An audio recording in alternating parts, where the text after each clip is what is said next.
Greetings. I am Dr. Graciela Canedo Livingston, Provost at Nebraska Wesleyan University. I want to welcome you to this year's presentation of Spooky Evenings. We here at Nebraska Wesleyan are excited and proud of this event that brings together scholars, artists, authors, and filmmakers to discuss the topic of horror in its various manifestations across the arts and the humanities. Professor Juan Jose Castaño Marquez and Dr. Matthew Jarvis have been working tirelessly to bring you the best scholarship in the field of horror through this unparalleled digital humanities event. I would like to acknowledge the generous support from the Nebraska Arts Council, Humanities Nebraska, and the Nebraska Cultural Endowment that helps make quality programming like Spooky Evenings possible. Again, welcome and enjoy this presentation of Spooky Evenings.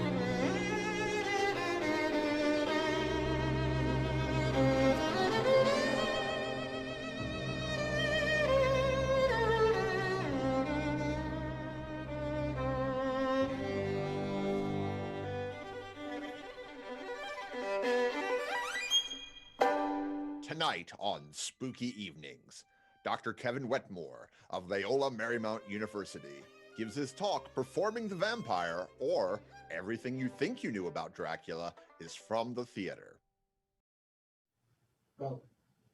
Welcome back, ladies and gentlemen, to Spooky Evenings. My guest tonight is Dr. Kevin Wetmore. Welcome, sir. Thank you. My pleasure. We are eager for your talk on Performing the Vampire, or Everything You Thought You Knew About Dracula comes from the theater. So please take us away. I certainly shall. Let me open up a PowerPoint here, and away we go. So good evening, everyone. As Dr. Jarvis just mentioned, tonight we are doing waiting for the technology to catch up here. Tonight we are doing Performing the Vampire, Everything You Think You Know About Dracula is from the Theater. I'm Kevin Wetmore, regular human horror scholar. I'd like to thank Dr. Matthew Jarvis and Professor Juan Jose Castaño Marquez for their kind invitation to join you in Nebraska via Los Angeles here tonight. And I'd like to begin with a confession.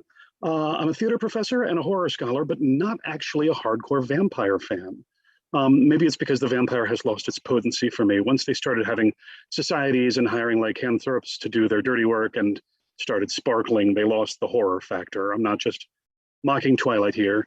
True Blood, the Underworld series, even Anne Rice have done their fair share to demystify the vampire and make the vampire less scary. They're vampire text I like, make no mistake. Skip and Spectre's The Light at the End genuinely scared me when I read it back in the 80s. Still has some power. Nosferatu, 100 years old next year, has its charm. Stakeland, Blood and Donuts, 30 Days of Night, all do very interesting things with vampires, but overall, not so much. As a performer, I have some vampires under my belt. I've played Van Helsing twice, once in 7th grade, thank you, and then again as a professional actor about 9 years ago. It was a fun role. I enjoyed it both times.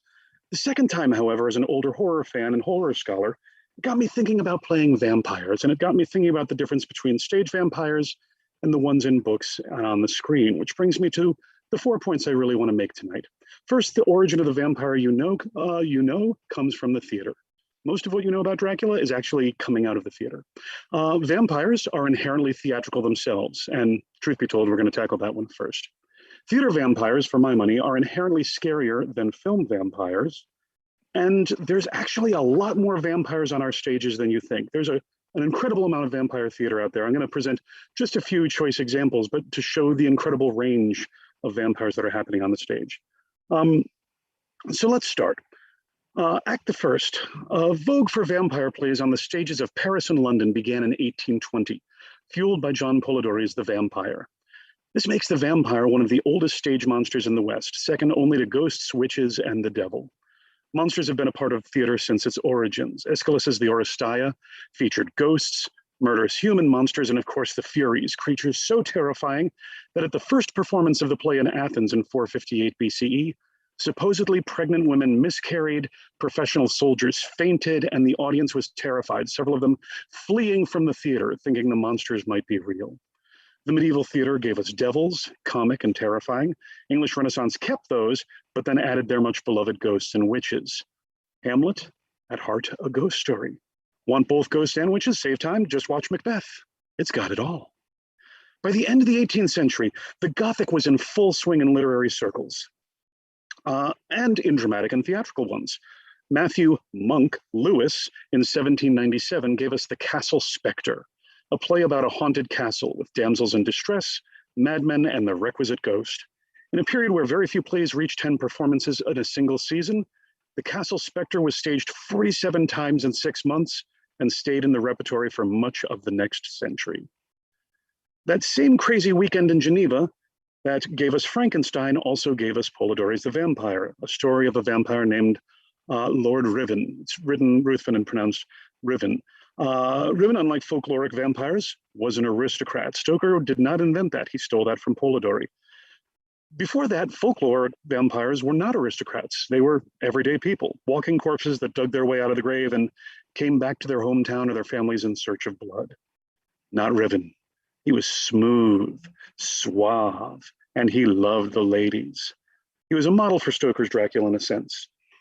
However, more popular than the written novel were the stage adaptations. For the next 70 years, a stream of stage vampires followed. Satires and parodies were a main stage of the British stage, as Roxana Stewart documents in her wonderful volume, Stage Blood, which I highly recommend. Kevin Dodd has also done an admirable job in the Journal of Vampire Studies, outlining the many stage adaptations of Polidori's work, and adaptations of adaptations and satires and parodies. Written and published in 1819 and often ascribed to Byron, much to the annoyance of Polidori, the novel was immediately adapted to the stage within a few months as The Vampire or Bride of the Isles, and also as The Vampire, a drama in one act, and Charles Nodier and two others adapted it in French as Le Vampire. Indeed, Dodd believes, and I agree, that the stage adaptations are responsible for the continued popularity of the novel throughout the 19th century. In the same year, British adaptations of the French versions appeared on stage. By 1828, you can see here, Der Vampire, a German opera based on the stage play based on the novel, became popular in Europe. Side note, vampires start showing up in opera a lot. There's even an opera adaptation, a contemporary opera adaptation of Nosferatu, Ein Symphonie des Grauens.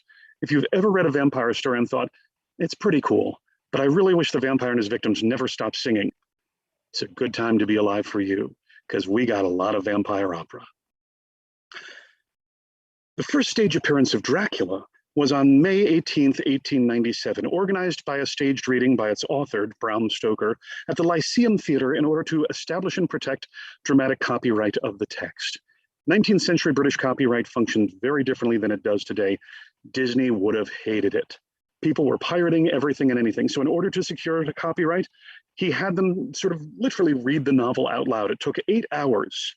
The Lyceum was also the theater that had premiered Planchet's The Vampire back in 1820, and it also had a bit of stage machinery called the Vampire Trap, which is really cool. One of the things the 19th century does really well is come up with elaborate stage special effects. You have the Vampire Trap, which is a device that it's a trapdoor with an elevator that rises very rapidly. So you could have a smoke pot go off, and immediately a vampire would have either appeared or disappeared. And this device was, of course, called the Vampire Trap. The other famous one being Pepper's Ghost, in which you use bright light and a sheet of glass to make a ghost suddenly appear on stage and then vanish, and while it's on stage, appear completely translucent. If you have ever been to the Haunted Mansion at Disneyland, or the Monsters, Inc. ride at Disneyland, you've actually seen Pepper's Ghost. It's much more obviously a ghost in the Haunted Mansion. In Monsters, Inc., Randall appears and disappears via the same effect. Stoker had asked Henry Irving to play the eponymous character, and Irving declined, even though he attended the reading. When asked what he thought of it, he simply responded with a single word: dreadful. The Count would not return to the stage until 12 years after Stoker's death. But before we go there, I want to take a look at Stoker because he is a man of the theater, and the novel that he produced is really theatrical. Stoker himself was an unpaid theater critic for Dublin's Evening Mail when his review of Henry Irving's 1876 Hamlet came to Irving's attention. The actor invited the critic to a private meal the next day, inviting Stoker to join him to talk about the play. He was so impressed with Stoker's understanding of the theater that he invited Stoker to join the Lyceum as its manager in 1878. This new job proved eye-opening for Stoker, who had experienced theater from the outside as a critic, but was now in the thick of it. Once he had actually experienced from backstage, he wrote, "Now I begin to understand why everything was as it was."